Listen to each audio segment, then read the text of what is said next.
안녕하세요. 파이낸서입니다.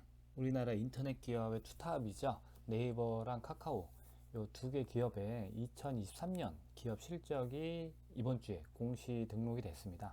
그래서 두 기업의 재무 실적과 그 재무 실적을 알 수 있는 여러 가지 지표들을 함께 살펴봐서 이 두 개 기업의 매력 그리고 주식으로서의 매력은 어떤지 함께 살펴보는 시간을 갖도록 하겠습니다. 참고로 본 영상은 특정 종목의 매수나 매도를 추천하는 영상이 아니기 때문에 단순 참조만 해주시길 바라겠습니다. 자, 첫 번째로 재무제표입니다.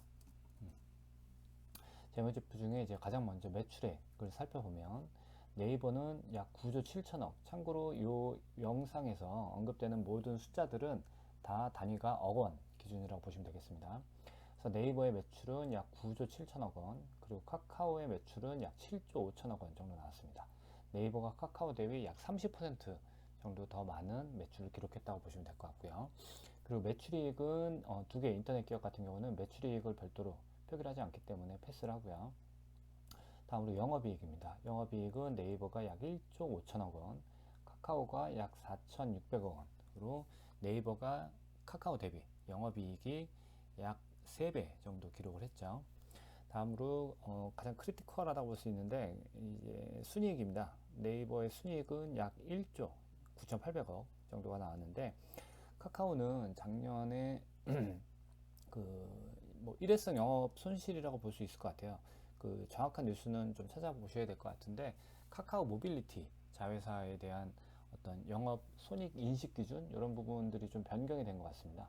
그래서 그로 인해서 일회성 영업의 손실이 대량으로 기록됨에 따라서 순이익은 약 마이너스 1조 8천억 정도를 기록을 했습니다. 다음으로 총 자산입니다. 총 자산은 네이버가 약 36조, 카카오가 약 25조 정도 기록을 해서 네이버의 총 자산이 카카오 대비 약 40% 정도 더 많다고 보시면 될 것 같고요. 그리고 부채입니다. 부채는 거의 두 개 기업이 다 비슷합니다. 네이버는 11조 5천억, 카카오는 11조 3천억, 거의 비슷하고요. 다음으로 이제 자본 총계입니다. 자본 총계는 네이버가 약 24조, 카카오가 약 14조, 14조를 기록해서 네이버가 카카오 대비 자본 총계는 약 10조 정도 더 많다고 보시면 되겠습니다. 각 그 지표별로 어디가 더 우수한지에 대해서 별점을 매겨봤을 때 네이버의 별점이 카카오보다 조금 더 높다고 보시면 되겠습니다. 다음으로 수익성입니다. 그 먼저 보셨던 재무제표의 여러 가지 숫자들을 가지고 여러 가지 비율을 좀 계산을 해봤습니다. 매출 이익률은 앞서 말씀드린 것처럼 별도로 표기를 하지 않기 때문에 패스하고요. 다음으로 이제 그 수익성 지표 중에서는 영업이익률이 전 제일 중요하다고 봅니다. 본 영업에서 얼마의 이익을 거뒀는지에 대한 지표라고 볼 수 있는데 네이버의 영업이익률은 약 15%, 카카오의 영업이익률은 약 6% 정도로 네이버가 훨씬 더 우위에 있다고 보시면 되겠습니다. 그리고 순이익률은 네이버의 경우 10%, 카카오는 24%의 순손실을 기록을 했고요. 그리고 ROE입니다. ROE는 네이버가 약 4.1%, 그리고 카카오는 마이너스 13%. 다음으로 ROA입니다. 총자산 이익률이죠. 총자산 이익률은 네이버가 약 2.8%, 그리고 카카오는 마이너스 7.5%가 나왔습니다. 이렇게 해서 영업이익률을 제외한 네 가지 지표에서 모두 다 네이버가 위에 있다고 보시면 되겠습니다.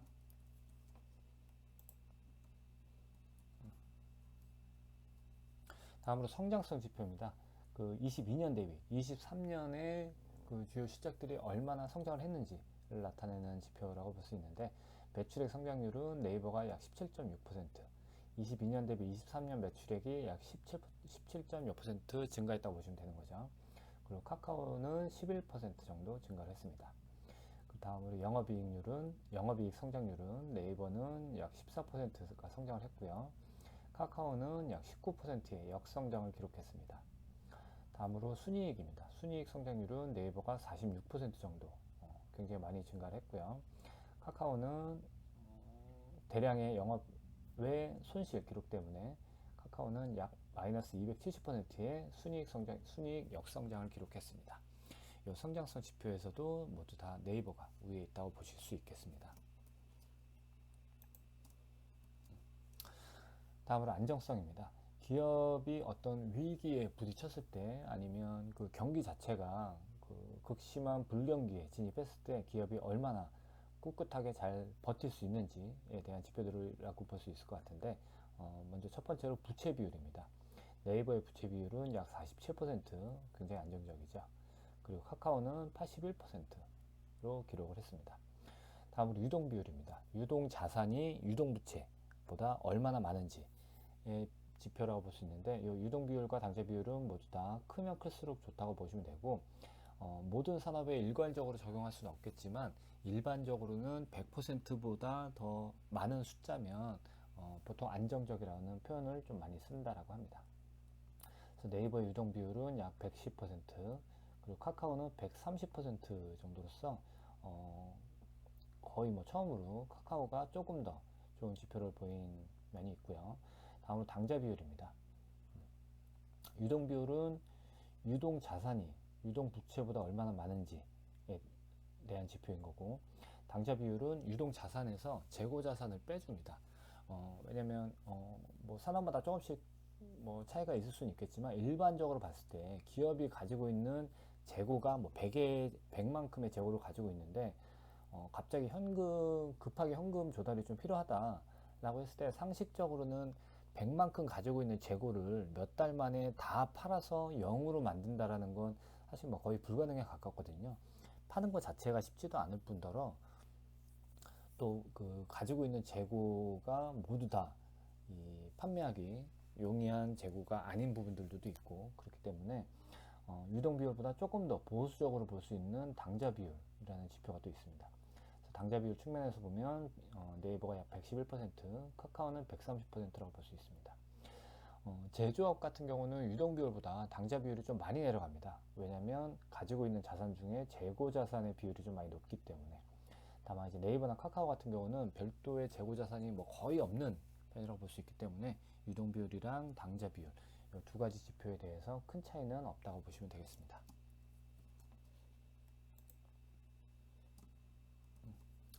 다음으로 투자 지표입니다.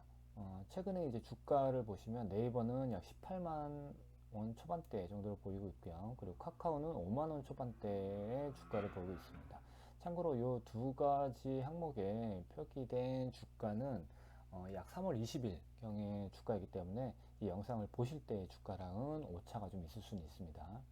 다음으로 시가총액도 마찬가지로 3월 20일경의 시가총액 기준이기 때문에 본 영상을 보시는 시점하고는 편차가 있을 수 있습니다. 예, 그래서 네이버의 시가총액은 약 30조, 29조 7천억, 약 30조라고 보실 수 있고요. 그리고 카카오의 시가총액은 약 23조라고 볼 수 있겠습니다. 네이버의 시가총액이 카카오 대비 약 한 25% 정도 될까요? 그 정도 더 많다라고 보시면 되고요. 그리고 외국인 지분율입니다. 네이버의 주식 중에 외국인이 가지고 있는 비율이 약 46%, 그리고 카카오의 외국인 지분율은 약 28%로 외국인 지분율도 네이버가 더 우위에 있다고 보시면 되겠습니다. 그리고 이제 인터넷 기업 같은 경우는 사실 국내 인터넷 기업 같은 경우는 이 배당금이 거의 뭐 미미한 수준이긴 하죠. 그래도 그 미미한 수준 안에서도 어디가 조금 더 나은지를 한번 살펴보면, 참고로 이 화면에 보여지는 시가 배당률은 전년 배당 기준이기 때문에 22년 실적 가지고 23년 초에 주었던 배당금을 기준으로 합니다. 그래서 네이버의 시가 배당률은 약 0.5%, 그리고 카카오는 0.1% 정도의 배당을 준다고 보시면 될 것 같습니다. 그리고 PER을 보시면 네이버는 약 30배 정도로 현재 거래되고 있다고 보시면 되고, 카카오는 23년 그 순이익이 마이너스가 났죠. 손실이 났죠. 그래서 PER은 음수로 이제 들어갑니다. 마이너스 13이 되고요. 그리고 PBR은 네이버는 약 1.2배, 그리고 카카오는 약 1.7배가 나옵니다. 참고로 PER, PBR, PSR은 현재 주가가 이 기업의 이익, 그리고 순자산, 그리고 매출액 대비 얼마나 비싼 가격에 거래되고 있는지를 보여주는 지표이기 때문에 요 E5, E6, E7 요 세 가지 지표는 적은 숫자가 더 좋다라고 보실 수 있을 것 같습니다. 다음으로 PSR입니다. PSR은 3.1배, 그리고 카카오도 마찬가지로 3.1배로 보여지고 있습니다. 화면상에 보였을 때 둘 다 3.1인데 왜 별점으로는 카카오는 별이 하나고 네이버는 별이 5개냐? 여기 실제 이제 그 소수점 둘째, 셋째, 넷째 자리로 가면은 네이버가 카카오보다 조금 미세하게 조금 더 낫다라고 계산이 됐던 것 같아요. 그래서 이제 네이버가 아주 근소하게나마 더 위에 있다고 보시면 되고, 그래서 결론적으로 이제 투자 지표도 마찬가지로 카카오 대비 네이버가 조금 더 위에 있다고 보시면 될 것 같습니다. 사실 뭐 조금 더 위가 아니고 좀 많이 위에 있다고 보실 수 있을 것 같아요.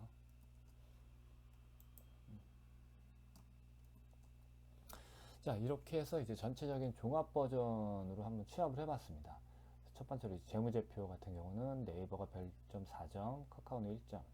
다음으로 수익성, 얼마나 돈을 잘 버는지는 네이버의 뭐 압승이라고 보시면 될 것 같고요. 그리고 성장성도 네이버가 카카오보다 더 빠른 성장을 보여주고 있다. 그리고 안정성은 두 개 기업이 거의 유사하지만 카카오가 미세하게 조금 더 나은 안정성을 보이고 있습니다. 다음으로 주가, 시가총액, PER 등의 여러 가지 투자 지표적인 측면에서 봤을 때는 카카오보다 네이버가 압도적인 우위에 있다고 보시면 될 것 같고요. 이렇게 해서 A부터 E까지 5가지의 지표들로 종합적으로 봤을 때 전체적인 투자 매력은 어떠냐? 계산된 투자 매력의 지표로는 네이버는 별점 4점, 카카오는 별점 1점이라고 볼 수 있을 것 같습니다. 참고로 이제 그렇다고 해서 네이버가 카카오보다 어떤 투자 매력이 4배 더 높냐? 그렇게 배수라고 볼 수는 없을 것 같고요. 상대적인 지표이기 때문에 그냥 어디가 어디보다 조금 더 높다. 근데 높은데 약간 더 높다 정도로 이해하시는 게 좋을 것 같습니다. 그래서 이 두 개 기업의 최근 1년간 주가의 추이를 또 좀 지켜봤어요. 참고로 이제 네이버랑 카카오 같은 경우는 두 개 기업이 다 코스피에 등록이 된 기업입니다. 그래서 최근 1년간의 코스피 지수를 파란색 꺾은선 그래프로 그려봤고요. 그리고 이제 네이버의 주가는 이제 빨간색 실선, 그리고 카카오는 노란색 실선으로 그려봤습니다. 작년 이맘때의 그 코스피 지수, 네이버의 주가, 카카오의 주가를 다 0의 기준으로 출발한다라고 했을 때 이게 쭉 보시면 거의 뭐 카카오는 약 11, 12% 정도 하락을 한 거예요. 그렇다라고 하면 작년 이맘때 10만원 주고 카카오 주식을 샀다라고 하면 지금은 약 12,000원 정도 떨어진 88,000원 정도가 돼 있다라고 보실 수 있을 것 같고요. 그리고 이제 네이버 같은 경우는 기준 지수 대비 그 작년 이맘때 대비 5% 정도 하락을 했습니다. 만약에 10만원 주고 주식을 샀다 그러면 1년 뒤인 현재는 약 10만원 주고 샀으면 95,000원 정도 돼 있다고 보시면 될 것 같고요. 근데 이제 가장 중요한 게 코스피 지수인 거죠. 코스피 지수는 지난 1년간 약 14%가 성장했습니다. 그래서 만약에 뭐 코덱스 200 같은 코스피 지수를 따라가는 인덱스 펀드를 만약에 작년 이맘때 10만원 주고 샀다라고 하면 그 ETF는 11만 4천원 정도가 돼 있겠죠. 그래서 사실 네이버나 카카오 모두 다 이제 전체적인 업종 안에서 봤을 땐 그래도 성장주에 속한다라고 볼 수 있는데 최근 1년간 이 고금리 지속의 영향이 좀 많이 클 것 같아요. 그래서 이 두 개 기업의 주가 퍼포먼스는 일반적인 코스피보다는 조금 잘 안 나왔다라고 보시면 될 것 같고, 뭐 매달 조금씩 등락이 있긴 하겠지만 올해 2월인 거죠. 예. 올해 6월부터 네이버랑 카카오의 지수가 기준 그 코스피 지수는 다소 올라갔는데 비해 이 두 개 기업 다 최근 2개월간의 주가는 좀 많이 안 좋은 편이긴 합니다. 사실 뭐 네이버의 주가가 앞으로 어떻게 갈지, 카카오의 주가가 앞으로 어떻게 갈지는 사실 잘 모르긴 하겠습니다만, 지금까지 여러 가지 지표들로 살펴봤을 때 여러분들은 어떤 기업에 더 매력이 있다라고 보시는지 판단을 각자 해 보시면 좋을 것 같습니다. 오늘의 주식 대전은 여기에서 마치겠습니다. 감사합니다.